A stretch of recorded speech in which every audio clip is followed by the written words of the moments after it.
Hi everybody, it's Nolan here. I'm going to be making chocolate chip cookies. These are my famous, I guess, by my kids' standards, chocolate chip cookies. I make them all the time.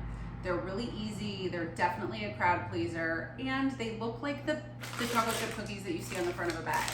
And I have a trick on how you can make yours look like that too. So, the basic recipe that I'm using is the Nestle Toll House chocolate chip cookie recipe because I think there is no room for improvement. I think it's the best. It's a little bit chewy, soft, the perfect texture, the right amount of salt, which is really important. So that's the base of this recipe, and then I just add in some extra stuff. So to start out, we need 2 sticks of butter, and I like to leave this at room temperature whenever I'm gonna make the cookies. Just to let it soften. If you're in a hurry, you can certainly zap it in the microwave on a low power for just a few seconds, then keep checking it, and I rotate it as I'm doing that so it softens evenly and doesn't melt, because you do want it to be soft. So 2 sticks of butter. I'm gonna put this in my stand mixer. If you have a hand mixer instead of a stand mixer, you're gonna be doing the same exact thing. It's just gonna take a little bit longer because you're gonna be moving it by hand. This just does everything a little bit faster. So just modify accordingly. So to my 2 sticks of butter, which that's 1 cup, I'm gonna add my sugar. So it's 3/4 of a cup white sugar and 3/4 of a cup brown sugar. So I'm just kind of shaking. Whenever it's sugar, I usually just shake it to level it. Flour, I do use a butter knife to level it, which I'll show you in a second, but with sugar I just shake it to get that measurement, and with brown sugar it's much easier if it's soft. I just kind of press it against the side of my container because you want to pack it for your measurement. I kind of pack it against the side so it looks like that. So I need 3/4 of a cup. And if you only have dark brown, you could certainly use that too. That just has a little more molasses in it. So the color of the cookie is going to be a little bit darker and the flavor a little bit deeper. All right, so 3/4 of a cup sugar, and then I'm going to get my mixer going, and I want to mix the sugar and the butter until you see the color change. So it's going to go from that buttery yellow to a lighter shade of yellow, almost white, not quite, so I'm going to start it here on low, and then I'm going to bump it up, and then I'm going to let it run for a minute or 2.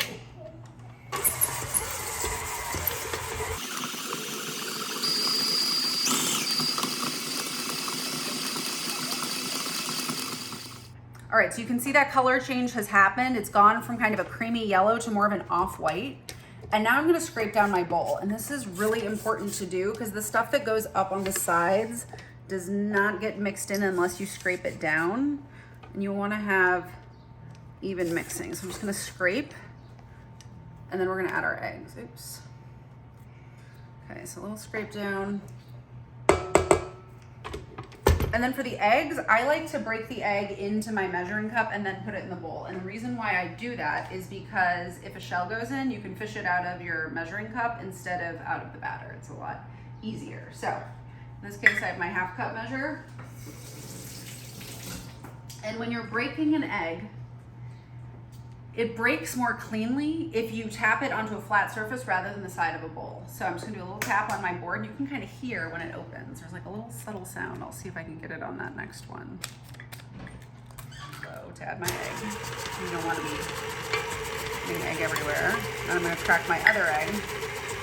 So again, tap it on a flat surface, kind of hear it. And then there's like a little, it's almost like a fingerprint to put your thumb to open it up, and see, I got some shell in that one. And it's going to be a lot easier now to get it out of here. Can I get it? Versus in here. Then you'd be eating shell. Okay, I think I got it. Find the shell. Going very slowly. There we go. Okay, so 2 eggs. I'm going to bump up my speed a little bit. This is when you really want to incorporate it. This is your chance to like really get it nice and creamy before you add in your flour.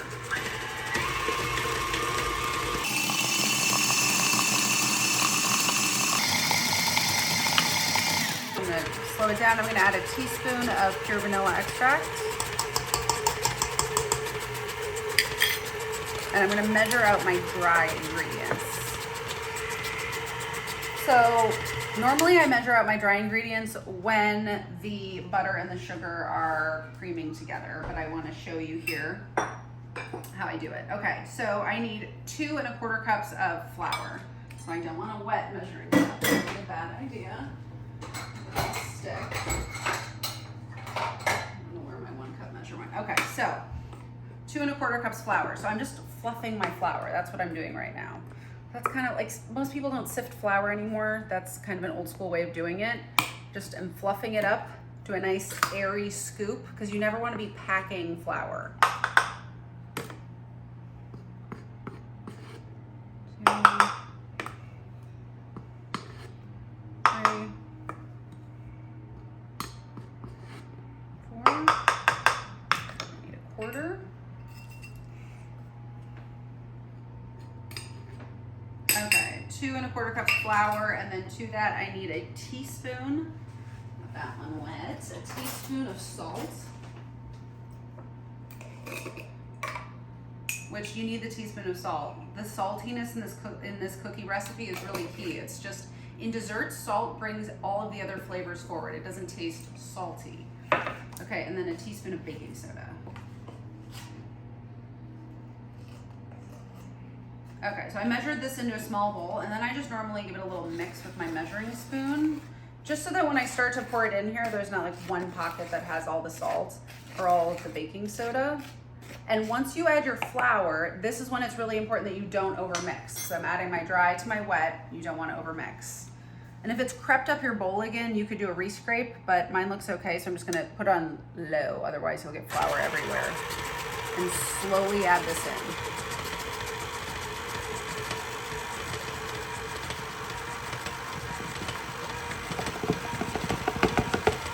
Okay, so once it starts to come together like that, that's when I turn it off, and this is when I start to add in my chocolate. So I am making these chocolate chip cookies for my son to take to school for his birthday. So some of the stuff I would add for a cookie that I would love, I'm not gonna put in, so I'll talk this through. It's really choose your own adventure, add what you like, but you always have to have chocolate chips, of course. This is 2 cups of semi-sweet, dark. Again, use what you like, but you want to reserve some on the side. So this is important for making them look like those cookies that you see on the cover of the chocolate chip bag. So a bag normally has 2 cups in it. So if you buy a bag and you're like, I want to make this recipe and I have 1 bag, I would just pour a few, set them aside, and then put the rest in here to mix in, which is what I'm going to add in just a second. I also add white chocolate. I like white chocolate. Everyone does not like white chocolate, but there's something about the combination in this cookie that I think is really delicious. So if you're a white chocolate fan, great. Let's add some. I'm gonna put some in my cup these are like my garnish chocolate chips. I'm gonna put some in here too to use to press into my cookies. And then to my chocolate chips that I'm pouring in, I'm gonna add a cup of my white chocolate chips. I like that white chocolate flavor, and yes, I did eyeball it. Next, Heath Bar Bits. So delicious in these cookies. You don't even really know they're in there. It just kind of seems like pockets of yummy, caramely toffee. So good. I highly recommend. You don't need to add these as a garnish for the cookie because these are like truly meant to be embedded in the cookie. So I'm gonna eyeball this again, but I would say half a cup. This is when people are like, but baking is very scientific and measured and all of that, which to a certain extent I agree. Like my base dough recipe, I want to measure carefully, but when it comes to the stuff I'm adding in, I'm not as careful because a lot of it is how much you like of something. Coconut, I love coconut. This is sweetened coconut. My son does not, so I'm not gonna put that in, but normally I would. Same with like pecans or walnuts. He doesn't want nuts. Fine, you win, it's your birthday. Pretzels are also a favorite of mine to add, and I'm gonna add those in just a second. But first I'm gonna add my chocolate chips, my white chocolate, and my Heath Bar to the dough. So I'm just gonna pour this in, and just until it's mixed. You could do this part by hand, but I think it's easier to do it this way. Okay, like that. And then for my pretzels, I like to crush them up a little bit before I put them in. I love pretzels in my cookies. They're like little salt pockets, like crunchy salt pockets of goodness.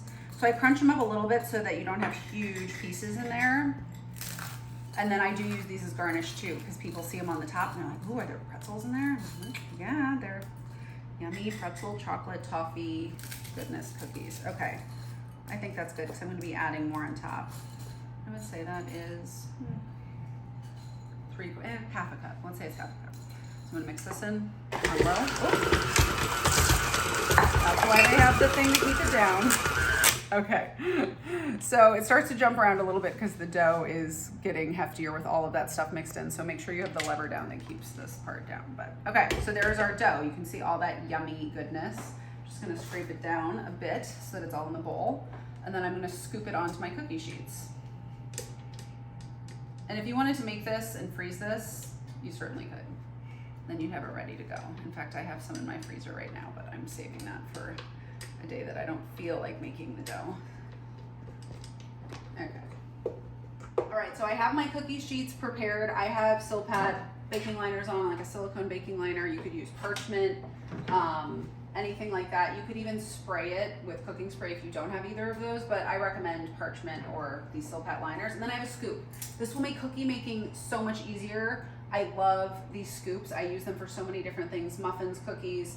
I'll have to check the size of this and I'll put it in the recipe, but I like to use this size when I am doing cookies because I think it makes a nice big but not too huge cookie. So I just scoop them. You want to stagger them a little bit because of course they'll spread, but these don't need to be refrigerated or anything like that. They're going to go straight into the oven. So I usually do 2 across.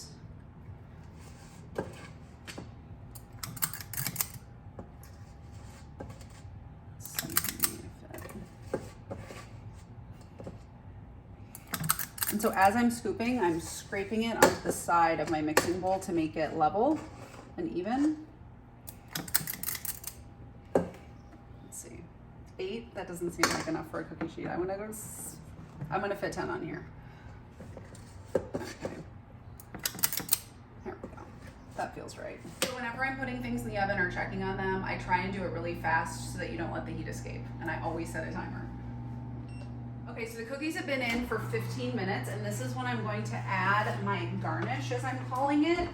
So they're almost done, but they're not quite done. You want to pull them out when they don't look soft and doughy anymore, but they still need a little bit more time. So like, see how blonde these are? So like this one, you can tell did not get that much stuff in it. Move fast. This is like when you want to move quickly. And I do it sporadically, but intentionally.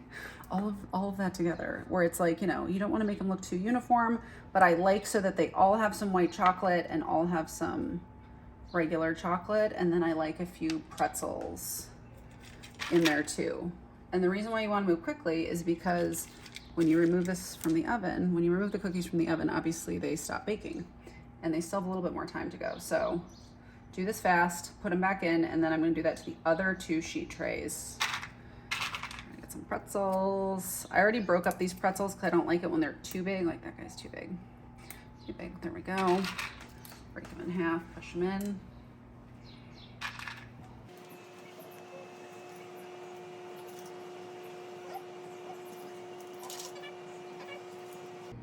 Okay. Ready to go back into the oven. I'm also going to rotate it when I put it back in the oven. Like so. Rotate, back in. Okay. Same with this.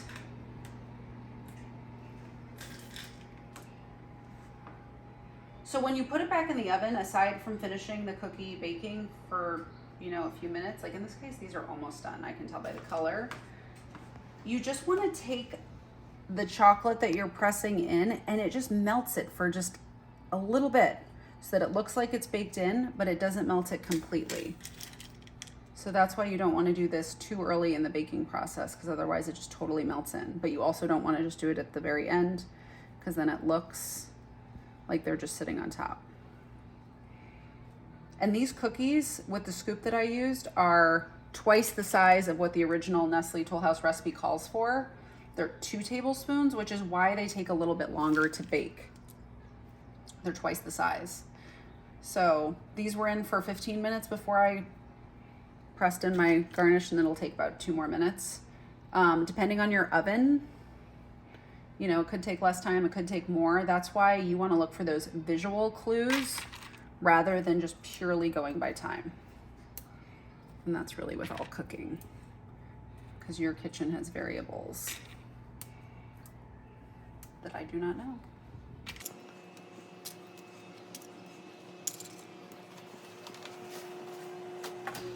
Okay, so I popped them back in the oven after I put the topping chocolate chip garnish on, and I put it back in for about 2 minutes. And now I am going to transfer them to cooling racks to let them cool completely. But you can see they're beautiful. You can see the chocolate and all the good stuff that's in there. They have that nice golden color, little brown around the edges. That's why it's really important to rotate your sheet tray.